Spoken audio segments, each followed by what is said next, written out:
You have to have connections when you're in Accra, you know. Otherwise, you'll be lost.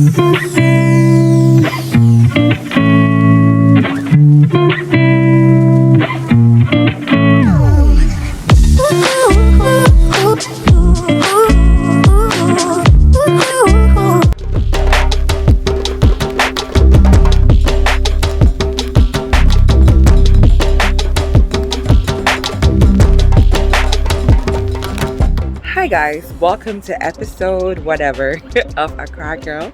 My name is Nana Ashanti. If today is your first time, make sure you're thumbs upping this video, you're subscribing and you're sharing. If you can't tell, I just woke up. I'm in Kumasi. I have been here for almost a week now, and it's my first time actually staying in Kumasi. I have passed through Kumasi so many times. So Kumasi is actually Ghana's second city. It is like the second biggest like metropolitan city in Ghana aside of Accra. So I don't know exactly what it was that I was expecting of Kumasi, but I am sorely disappointed. It's an old city. It has its charm, it has a lot of history, a lot of culture, but I just feel like they could give them so much better. By they I mean like the government and people like in charge of the city.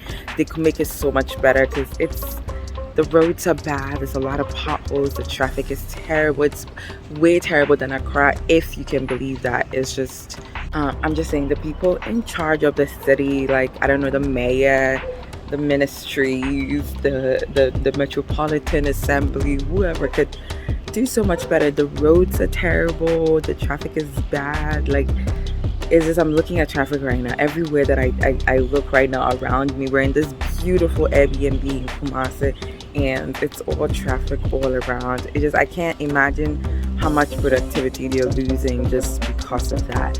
But I got into so much in Kumasi. Take a look at this.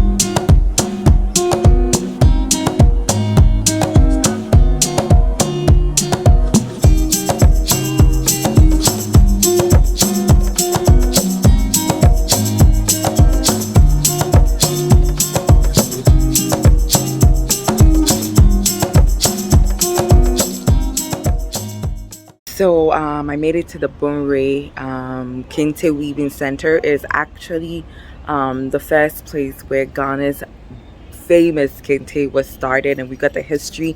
It's gonna be in another video. Also went to, you know, to eat some food and different things in Kumasi. It's also gonna be in another video. And I just explored the city of Kumasi, all the monuments and all the, you know, history that's around here, and the palace and all of that good stuff. And this morning actually I'm going to Lake Bosomtwe, so I want you guys to come along with me. Let's explore Kumasi a little bit. Let's go.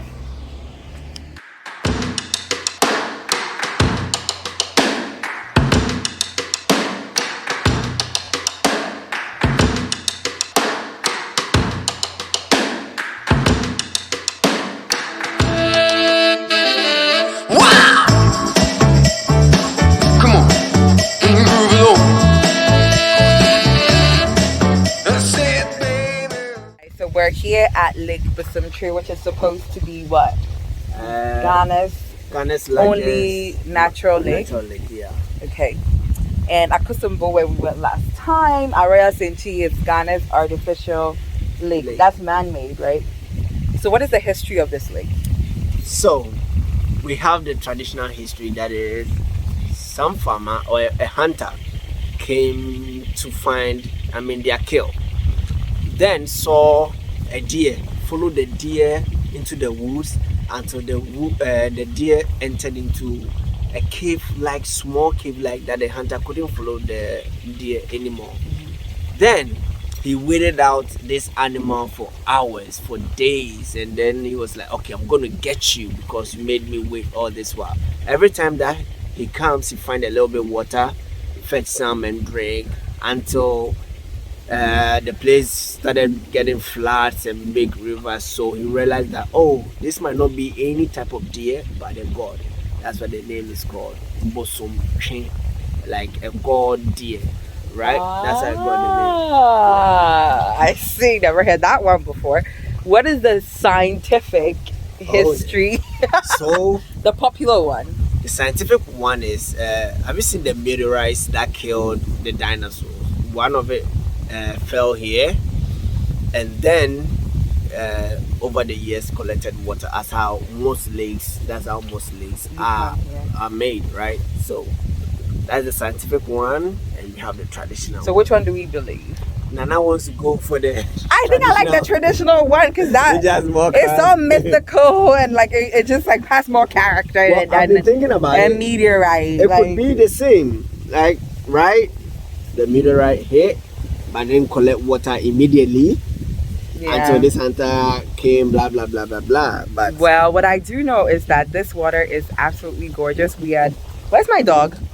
She's down here. Okay, so we are at Grand Eco Cabanas. The road getting here, as you guys will see, it is disastrous. It's really pathetic. So I don't think I would recommend Well, the for reason you why to come here without a big car. Yes, Don't come here with a small car. If you have a big car, it's actually like it gives you the adventure that will bring you here. Yes. Because you have all the bumps, climb a lot of stuff, I fall know. into a lot of stuff. Sugar is having an amazing time, by the way. Like She always have amazing she's an outdoorsy dog, so she's having an amazing time. The water is gorgeous. The skies are blue, and Ghana is beautiful as usual. So we're here, and we're gonna look to get into some activities, hopefully, or we might just end up just sleeping. Who knows? Sweet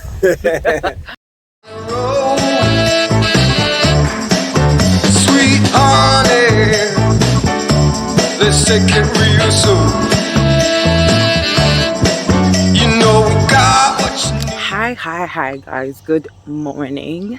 This is Nana near Lake Bosomtwe, and I'm actually giving you guys a review of where we're staying. To be very honest, this is probably the most remote location we've ever stayed at, anywhere at all. This is the most remote. It is beautiful from here, but there's certain things that we've noticed that, you know, I just want to tell you guys.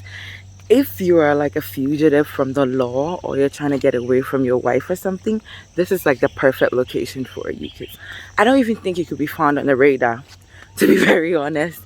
The journey getting here is like crazy, and we get here and we had to change room twice because the first room was kind of moldy, and we go to the second one and the water is terrible. The bed is amazing. It feels like a cloud, but just the general infrastructure, and that's the problem with traveling in certain parts of Africa, is the roads that lead to the actual place that you're going. It's like very bad. It's very bad. We talked to the owner about it, and she's just as frustrated as we are, because imagine you put this investment into building a beautiful giant place like this, and people can't come because the road leading there is so discouraging, and people come halfway and they probably just turn around and go home, because why would you want to risk your tires and things like that coming to a place like that? And if you're not an adventurous person, this is definitely not the journey for you. So it's like 7 a.m. and I'm already ready to check out, because like I couldn't shower last night because the water is like murky and it's terrible, and I have to leave. We have to leave, you know. So we'll be leaving, but we're gonna go somewhere else. I just feel like you know, this is some of the things that we're facing, some of the things that we have to talk about. As beautiful as African travel is, there's a part of it that's really not great, you know, when it comes to infrastructure, and private citizens like this can't do much if the governments are not supporting them by building roads and making sure that their businesses are thriving. I mean, the property here it's kind of like rotting away. In a way, it's kind of rotting in certain areas. You just look at it, I kind of feel bad for the owner, you know. I really do feel bad, because it's a beautiful spot, and just put all your money and everything here to make sure people experience nature and the beautiful lake and all of that, and they can't because getting here is a hustle and people are not booking, you know, people are not booking it, so it just makes the property just while away.